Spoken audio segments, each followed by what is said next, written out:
Please welcome Nick Emerson, the editor of Conclave.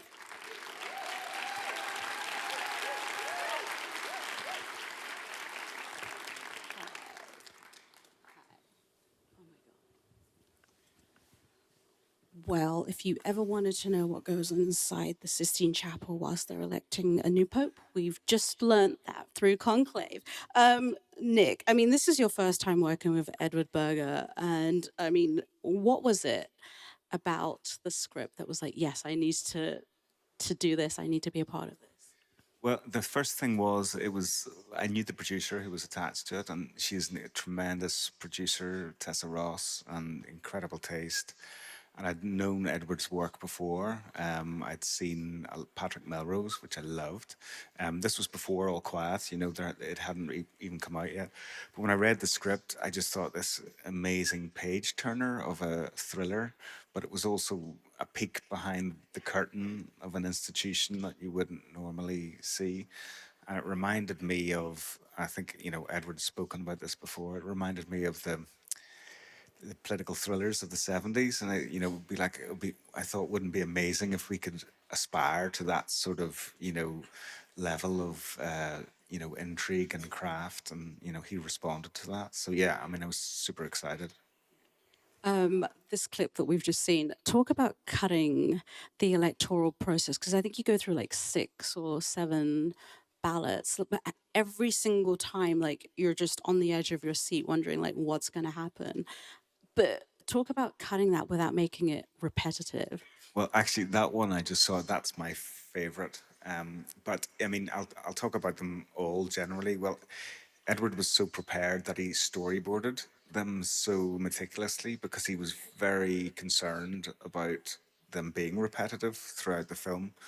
So there was that, and the first one we deliberately take our time with, very slowly let it play almost in real time. I mean, we don't get all 108 votes counted.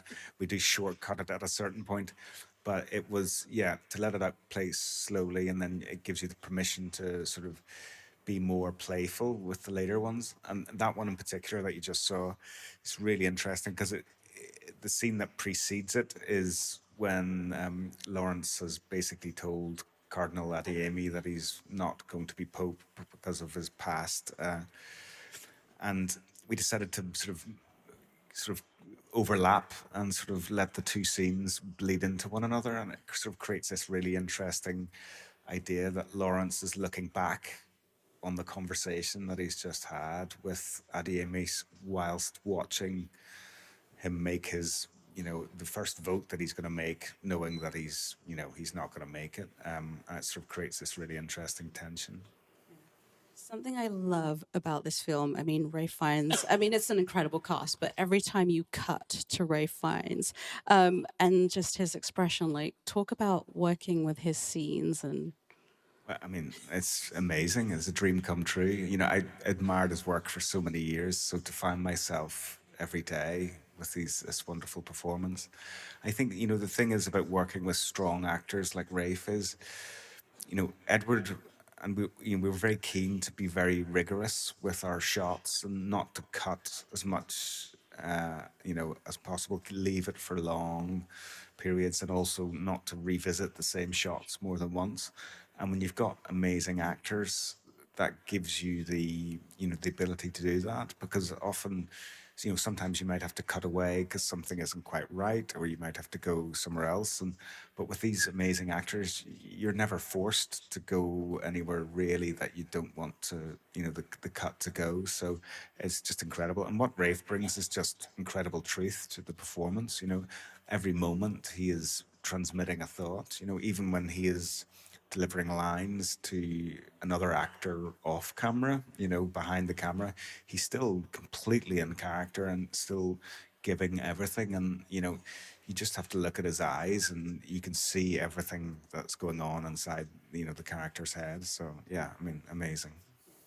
The film has an incredible twist at the end. I think my jaw like hit the floor when that happened. I don't know if, let's try not to spoil it, but talk about cutting that ending and that twist, the reveal. Well, we knew when we edited that scene, we wanted it to be very as few cuts as possible. And there's been a series of reveals and twists throughout the film up until that point. So I think audiences are sort of, they expect that the final twist has happened, as in this person has been elected, but then there's one more. But we were very. It was one of those ones. We Anytime we tried to add more edits to it, the scene sort of rejected it. So we were just had to be really, really, really spare with the edits. And we hold this wide shot at the beginning of the scene with the two men standing facing each other, and it's quite long, but we just loved the tension that you can feel between, because they're both in the same frame.